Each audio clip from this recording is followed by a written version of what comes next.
제가 지난 영상에서 자꾸 머신러닝, 딥러닝이 알아서 학습을 한다 그런 얘기를 자꾸 드렸죠.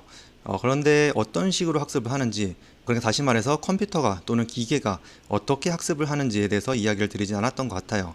그래서 이번 시간에는 그것들에 대한 방법을 좀 몇 가지를 알려드리고 넘어가도록 하겠습니다. 우선 머신러닝을 하는 방법, 그러니까 기계가 학습하는 방법에는 크게 세 가지가 있습니다. 첫 번째로는 지도학습이 있어요. 영어로는 슈퍼바이스드 러닝이라고 하는데요. 두 번째로는 비지도학습이 있습니다. 영어로는 unsupervised learning이라고 하죠. 그리고 마지막으로는 강화학습이라는 게 있어요. 이것도 영어로는 reinforcement learning이라고 하는데요. 대부분의 머신러닝 방법에서는 이 세 가지를 크게 벗어나지가 않습니다. 따라서 이 세 가지가 어떻게 되는 건지, 이것이 무엇인지만 알아도 우리가 이제 머신러닝 학습 방법에 대해서는 대략적으로 알고 있다라고 이야기를 할 수가 있을 것 같아요. 우선 첫 번째로 지도학습을 좀 얘기를 드릴게요. 지도학습, 그러니까 슈퍼바이스드 러닝이라고 하는데요. 이걸 또 한국어로 다른 말로는 교사학습이라고도 부르더라고요. 저희가 대부분 배울 내용은 이 지도학습에 포함될 겁니다. 우선 지도학습이 가장 쉽고 가장 잘 되는 방법 중에 하나이니까요. 우선 지도학습을 하기 위해서는 제가 지난 시간에 설명드렸듯이 당연하게도 어떤 모델이 있고 이 모델에 데이터를 주고 그리고 정답을 같이 준다고 제가 말씀드렸어요. 정답 또는 결과가 될 수도 있고요. 우리가 원하는 어떤 목표 값이게 되겠죠. 그리고 이것이 학습을 하여 규칙을 배운다고 했습니다. 여기에서 이 정답을 알려주는 것, 정답과 데이터를 함께 주는 것, 이것을 지도학습이라고 부릅니다. 뭐 그렇게 어려운 개념은 아니죠. 그러니까 다시 말해서 이러한 사진들이 있으면은 이 사진들을 그냥 그대로 이 모델에게 전달을 하는 것이 아니라, 이 사진은 고양이야, 이 사진은 강아지야, 이 사진은 강아지야, 이 사진은 고양이야, 이렇게 정답과 함께 주는 것을 교사학습이라고 합니다. 우리가 흔히 생각을 하는 주입식 교육이라고도 할 수가 있겠죠. 그러니까 어떤 정답이 이미 있고 이 정답을 최대한 근접한 어떤 결과를 줄 수 있도록 학습을 하는 것이 바로 지도학습 또는 교사학습, 슈퍼바이스드 러닝이라고 부릅니다. 따라서 이 지도학습의 어떤 한계점 중에 하나로는 대개 내가 이미 본 데이터를 더 잘할 수밖에 없게 됩니다. 내가 이 사진은 고양이다 라고 알려주고 이 사진은 강아지다 라고 알려줬는데, 만약에 요 옆에 있는 이 사진 두 개, 오른쪽에 있는 사진 두 가지에 대해서 알려주지 않았다고 한다면, 이 모델이 만약에 잘 학습을 하였다면은 이것도 고양이라고 할 거고 이것도 개라고 할 겁니다. 하지만 그렇지 않고 이 모델 자체가 내가 이미 본 데이터에만 너무 집중해서 잘 학습을 하게 돼버리면 이 모델은 이것을 고양이라고 할지 또는 개라고 해야 될지 알 수가 없게 될 수도 있습니다. 이런 문제가 있는데 이것을 이제 오버피팅 문제라고도 부릅니다. 또는 과다적합이라고도 부르는데요. 그러니까 쉽게 말해서 이미 한번 해본 것만 잘하는 겁니다. 내가 한 번도 보지 못한 거는 의외로 못하는 거죠. 한마디로 응용을 못한다고 해야 될까요? 그래서 이 지도학습의 학습 방법 중에서 이것들을 극복하기 위한 방법들이 굉장히 많이 나와 있습니다. 물론 지금 이것에 대해서 깊게 들어가지 않을 테니까는 이 정도로만 알고 계시면 될 것 같고요. 네, 다음으로는 비지도학습입니다. 비지도학습, 이름에서도 알 수 있다시피 지도학습의 반대 개념이라고 생각하시면 될 것 같은데요. 여기서 말하는 이 반대 개념은 지도학습에서는 이 사진이 고양이다, 강아지다, 이것도 강아지다, 이 사진은 고양이다 라고 계속해서 알려주었었죠. 지도학습에서는 그랬으나 비지도학습에서는 이 정보를 전혀 주지 않습니다. 이 정보 없이 그저 주어지는 데이터만 보고 어떤 것이 어떻게 유사하고 어떤 것이 어떤 것과 연관이 되는지를 스스로 학습하는 거예요. 따라서 어떤 모델이 이렇게 주어지면 이 모델에는 우리가 그냥 데이터를 계속해서 넣습니다. 이 모델은 이 데이터 안에서 발견되는 규칙을 스스로 학습을 하게 되겠죠. 이렇게 하는 방식을 비지도학습이라고 합니다. 따라서 이 비지도학습 모델에다가 사진들을 계속해서 넣어주면 이 모델이 스스로의 어떤 데이터 안에서의 규칙을 학습을 하고, 이 데이터를 보고 이 모델이 이거는 이것과 유사하구나, 이 사진은 이것과 좀 유사하구나, 좀 이쪽이랑 이렇게 붙으면 되겠구나, 또는 이 사진은 이쪽으로 붙으면 되겠구나, 왜냐하면은 이것과 이 사진은 서로 뭔가 유사한 것 같으니까, 이런 식으로 스스로 일종의 규칙을 발견을 하여 스스로 분류를 하는 것을 비지도학습이라고 말합니다. 데이터만 주고 정답을 주지 않는 거죠. 정답을 주지 않습니다. 이것을 비지도학습 방법이라고 하고요. 우리가 머신러닝에서 정답과 데이터를 계속해서 줘도 굉장히 그것을 학습시키기 어려운 문제인데, 이 정답조차 주지도 않고 알아서 규칙을 발견하라고 하면은 굉장히 어렵겠죠. 따라서 이 비지도학습은 지도학습에 비해서 상대적으로 좀 어려운 분야는 맞습니다. 그래도 이 분야도 실제로 많이 사용하는 분야이고, 우선 저희가 이것을 깊게 들어갈 내용은 아니기 때문에 참고 삼아서 알아두시면 좋을 것 같습니다. 네, 그리고 마지막으로 강화학습인데요. 강화학습은 지금까지 봐왔던 지도학습과 비지도학습과는 약간 다릅니다.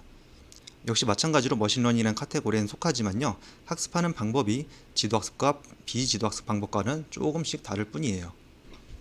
우선 기존의 지도학습과 비지도학습에서는 데이터가 주어지고 어떤 데이터에서 우리가 찾아내고 싶은 규칙이 있고, 그리고 그 규칙을 통해서 알아내고 싶은 정답이 있었죠.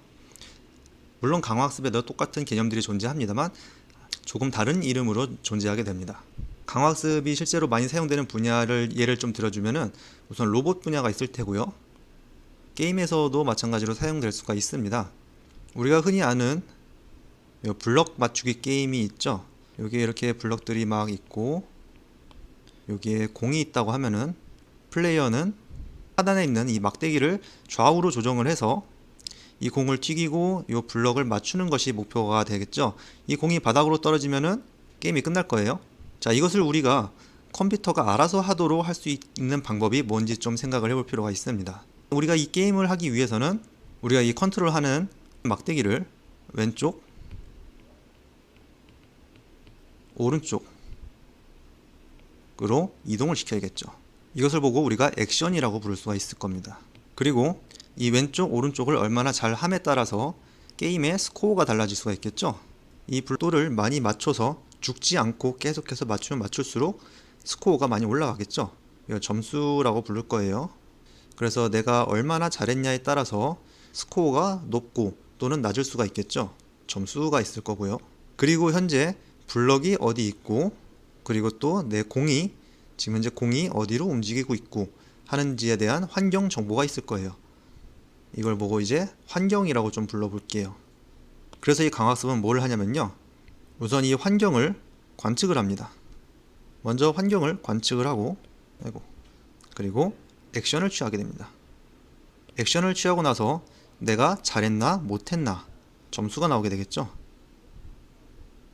이 점수의 수준에 따라서 내가 점수를 잘했으면 보상을 줄 것이고요, 못했으면 벌점을 줄 겁니다. 마치 우리가 수업을 듣고 시험을 봐서 시험을 잘 보면 좋은 점수가 나오고, 시험을 잘 보지 못하면 나쁜 점수가 나오는 거랑 좀 비슷하다고 생각을 할 수가 있겠죠. 그래서 이 강화학습 모델에서는 보상이 높은 쪽으로 어떤 환경이 주어졌을 때 이 액션을 취하도록 학습을 하게 되는 것입니다. 좀 얘기만 들어도 그렇게 좀 어려워 보일 수도 있는데 이것에 대해서 너무 걱정하실 필요는 없고요. 왜냐면 저희가 하진 않을 거니까요. 하지만 이 실제로 이 강화학습도 어떤 이제 로봇 분야에서 굉장히 많이 쓰이고 있고요. 여러분들이 잘 아시는 알파고에도 마찬가지로 강화학습이 들어가 있습니다. 물론 알파고에는 지도학습, 비지도학습, 강화학습 세 가지 모두가 다 들어가 있지만요.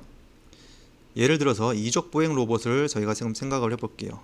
이 로봇의 목표는 두 발로 얼마나 잘 걷냐, 얼마나 넘어지지 않고 잘 걷게 되냐를 목표로 하고 싶습니다.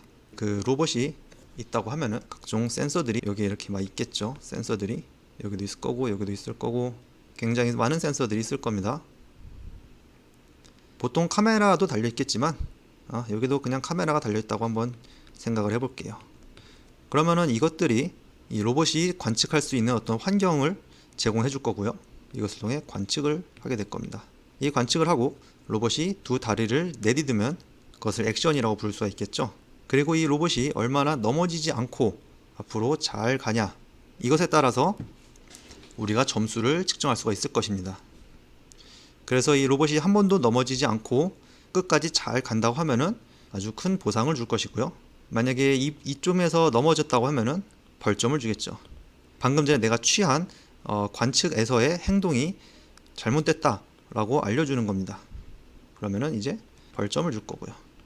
네, 이런 식으로 내가 어떠한 관측을 하고 이 관측에 따른 액션을 취하고 이 액션에 대한 점수를 매김으로써 계속해서 이것을 점수가 더 잘 나오는 방법으로 학습해 나가는 방식을 강화학습이라고 부릅니다. 네, 그래서 지금까지 머신러닝을 학습하기 위한 세 가지 방법을 알려드렸는데요. 다시 한번 좀 정리를 드리면 지도학습에서는 데이터와 이 데이터에 해당하는 정답을 같이 알려줌으로써 학습을 한다고 했습니다. 그리고 비지도학습에서는 데이터만 계속해서 넣어줌으로써 스스로 규칙을 확인하는 것을 또는 스스로 규칙을 학습하는 것을 말한다고 얘기를 했었습니다. 그리고 강화학습에서는 관측을 하고 이 관측에 따른 행동을 하고 그리고 행동에 따른 점수를 매김으로써 내가 방금 어떤 관측에 의해서 한 행동에 대해서 이 보상을 주던지 또는 벌점을 줄지를 결정한다고 얘기를 했습니다.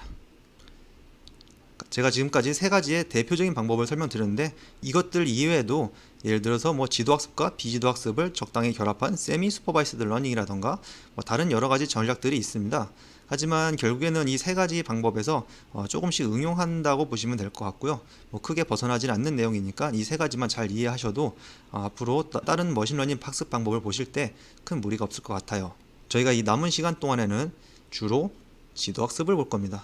아까 전에 말했듯이 지도학습이 우선 가장 접하기가 쉽고 가장 어느 정도 안정적인 결과가 나오는 학습 방법이기도 하니까요. 그러니까 나머지에 대해서 내가 잘 모른다 또는 지금 지도학습, 비지도학습, 강화학습 세 가지 다 전부 다 모르겠다 하셔도 너무 걱정하실 필요는 또 없습니다.